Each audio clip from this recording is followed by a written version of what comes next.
Hi, and welcome to our Medway Valley Road Trip. This is part 2 and the conclusion to our journey.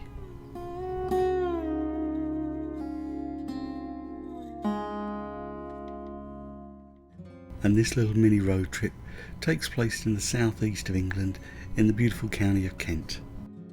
If you didn't catch part 1, we started at junction 4 of the M20, headed through the Kent countryside before reaching our final destination of Lower Upnor. Today's journey will take us from the land of the man of Kent to the land of the Kentish man, by crossing the river Medway to maritime Chatham before heading on to Rochester, Wouldham, the neolithical Coty, before hitting our final destination of Aylesford. From here you can easily make your way to junction 5 of the M20.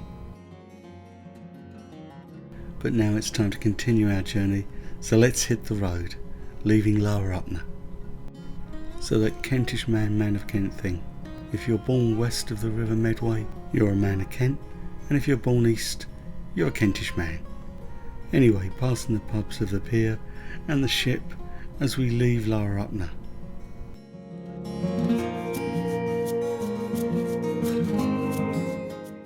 As we leave Upnor, we hit a little bit of countryside, but I will warn you the first half of this road trip is going to be a touch urban.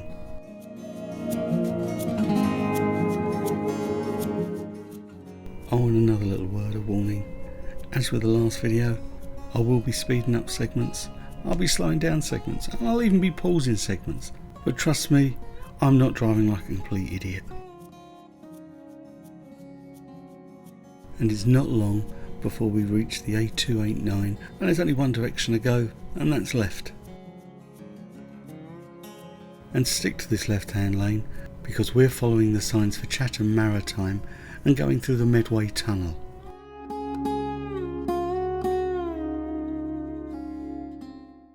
And keep to the left-hand lane, because it's less than a mile. You're going to enter the tunnel, and you're going to be taking the very first exit at the end of the tunnel.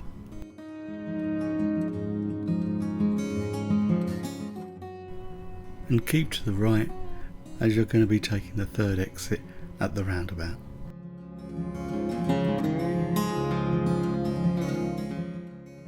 And again, stick to the right, because at the next roundabout, you're turning right again.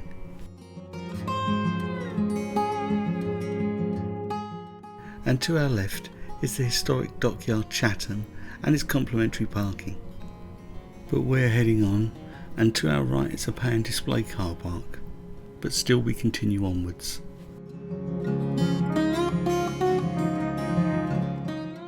And that beautiful red brick building in front of us is the Victorian pump house number 5, now home to the Coppet Rivet Distillery. And on our right is Chatham Marina. Now I'm going to ask you for an honest answer. Would you believe this is Chatham in Kent? Leave us a comment below, we'd love to know.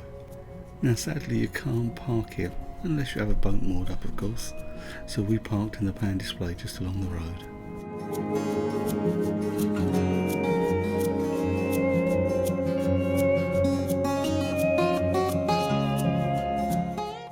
And now back to that beautiful Victorian pump house that's now home to the Copper Rivet Distillery. It's possible to take tours here, but we haven't yet. Maybe that's one for a later video. Our views across the river Medway towards Upnor Castle, which you probably remember from the last video.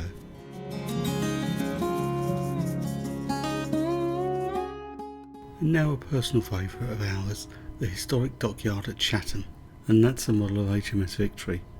We'll get to that a little bit later in our road trip. Oh, and I've got to be honest, a day at Chatham Dockyard is going to be a day at least, but the good news is your ticket is valid for a whole year, so you can come back as many times as you like within that year. And we love it because of the history, but also the fact that it's a film set. Do you recognise this from Call the Midwife? Or this from the boxing scene in Bridgerton? A great day out and a great reason to visit Chatham. And now we're leaving, on our way towards Rochester, but let me just take you through Chatham.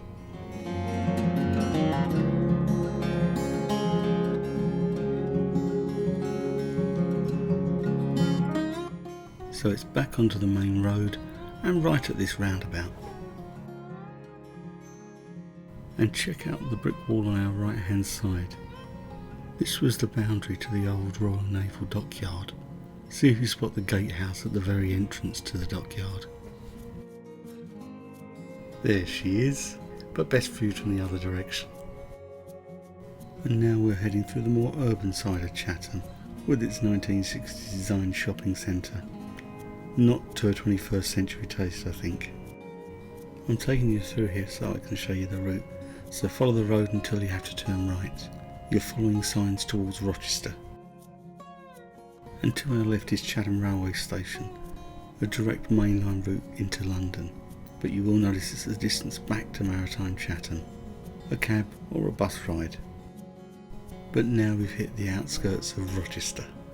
And it's a straight road until we hit this roundabout, where we can turn off for the M2 or head on towards Rochester. We'll take the Rochester route.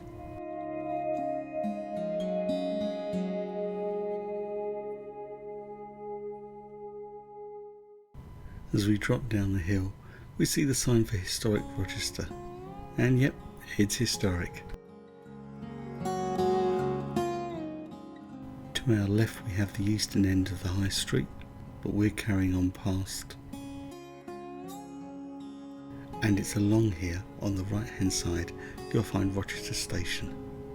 And in front of us you'll find the old Rochester Bridge, but we're heading round to the left, towards the castle. And there's parking here and all the way along the esplanade. Unfortunately, it's no longer free. But now let's take a quick look around Rochester. And I say a quick look because, as you probably know, we've got a full video on Rochester. I'll pop a link in the corner so you can catch that if you wish.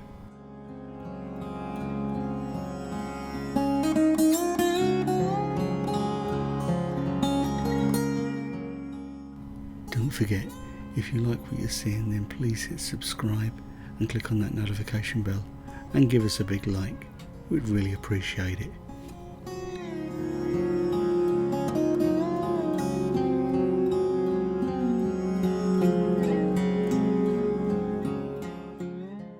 Now let's take a quick lap around Rochester Castle, and directly in front of us is one entrance to the grounds.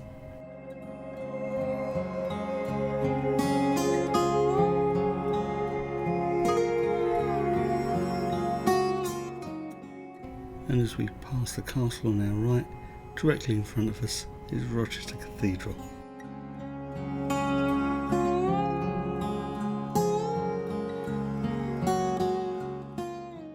To our left is the High Street, and on the right is some limited parking.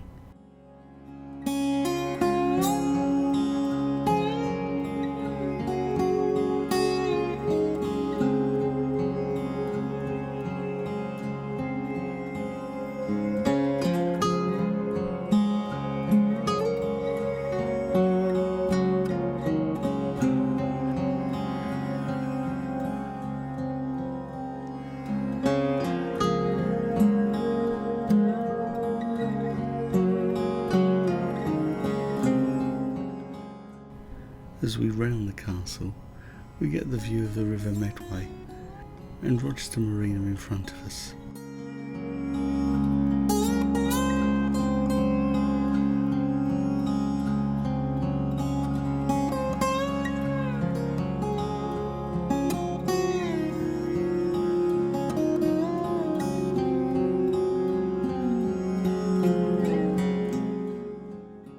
And now we follow a small section of the River Medway as we head towards our next destination of Wouldham.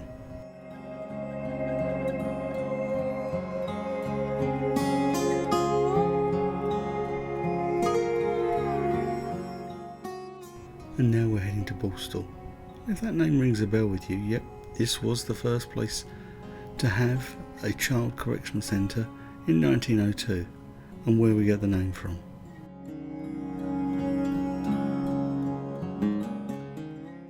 So now we're back in the countryside. Although 150 years ago this would look very different, being the home to huge cement works that fed London's desire for construction. We're here to visit All Saints Church, and a particular individual who's buried here. Now, a word of warning, it can be difficult to park here. And the grave we're here to see is that of Walter Burke. Now, that name may not mean a lot to you, but if you can make out the inscription, it tells you it was in his arms that Horation Nelson died aboard HMS Victory, and another maritime link for the Medway.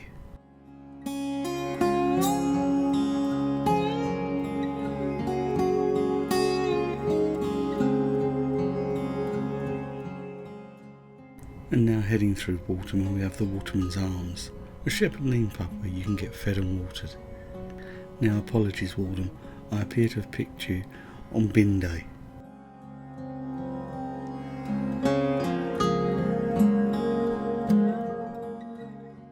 And as you can see, the roads around here are very narrow, so best avoid at peak times.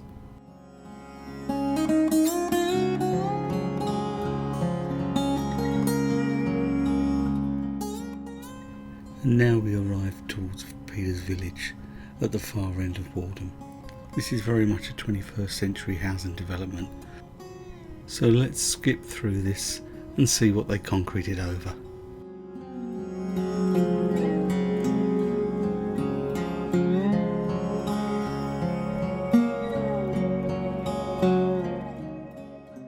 This is a beautiful landscape, and we're heading pretty much towards home, so in the distance to the right, hidden behind the woods, is our village.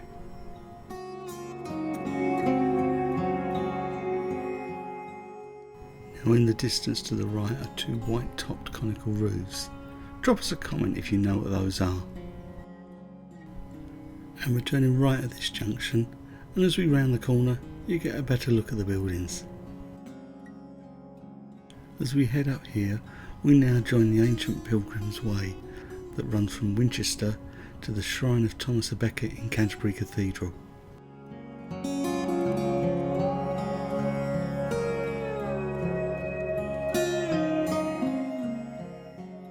And at the end of the Pilgrim's Way, we turn left and head up the hill. We're heading to our next destination of Coty. You can park in the lay-by to our left, or take the next left, quickly switch to the right, head up the hill, and you'll find a parking spot here. Now, the Ordnance Survey app is great for finding treasures like this. I'll pop a link in the description below so you can check it out. So this is Coty, the remains of a neolithic burial chamber that dates from around about 4,000 years BC. So that's about 1,000, maybe 2,000 years older than Stonehenge. It is protected and maintained by English Heritage, but it's free to visit. Now let's take a look around.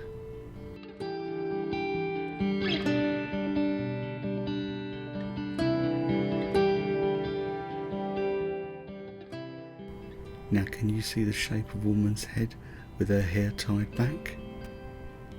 Now, I don't think that's the original feature, and in fact the reason it's behind railings is it does have a bit of graffiti.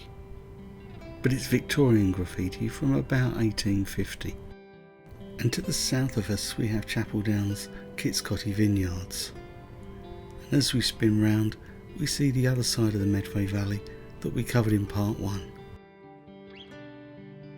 And now time to head towards our final destination of Aylesford. We head up this road and switch back to our left. Now take caution at this junction. There is a cycle lane, and if cyclists are coming down the North Downs, they'll be travelling at a speed. And this section of road isn't used that often by cars, so you may find people trying to overtake coming in the opposite direction. When you do get to the junction at the end, turn right towards Aylesford.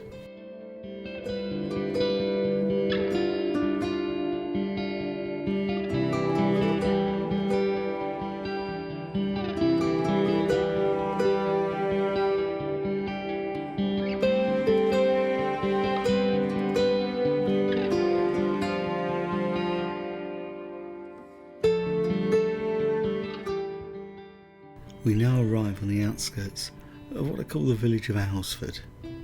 The reason I say that is Aylesford is actually much bigger and encompasses a whole town, but the bit we'll be focusing on is the small, old, historical part. And we swing round to the left here, and at the junction we turn right. There are 2 car parks on either side of the road. At the time of recording, they're both free. And now let's take a look at Aylesford, with its medieval stone bridge and the church of St Peter and St Paul's on the hillside. Now the old stone bridge has been modified over the years, but it still retains its character, and now it's only open to cyclists and pedestrians.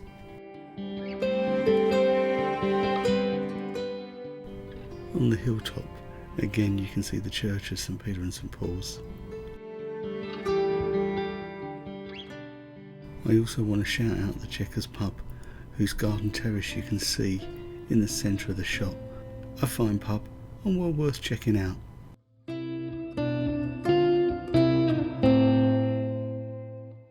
There's a very Dickensian feel to the high street.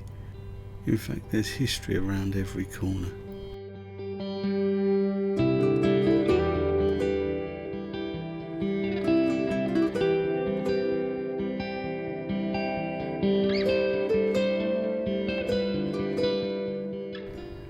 The Norman church of St Peter and St Paul's is nearly 1,000 years old at its oldest point, but like so many churches, has been touched up over the years.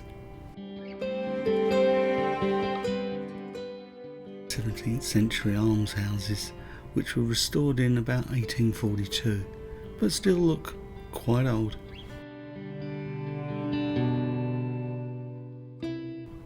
Let's jump back in the car and head back through the village, taking in one final destination.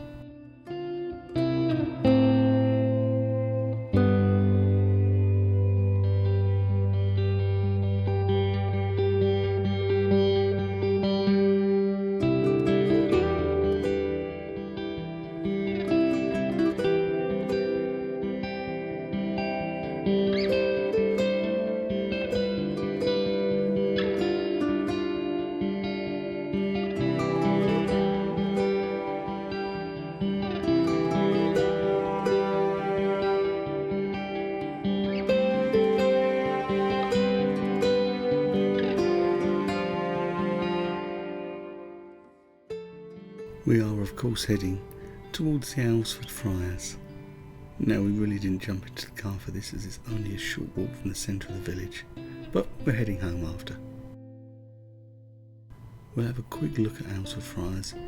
If you want to see a longer video on our visit, then I'll pop up a link at the very end.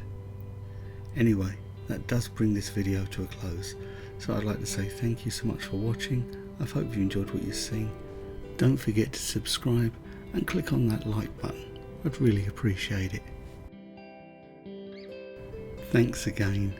Stay safe, stay well, and happy travels.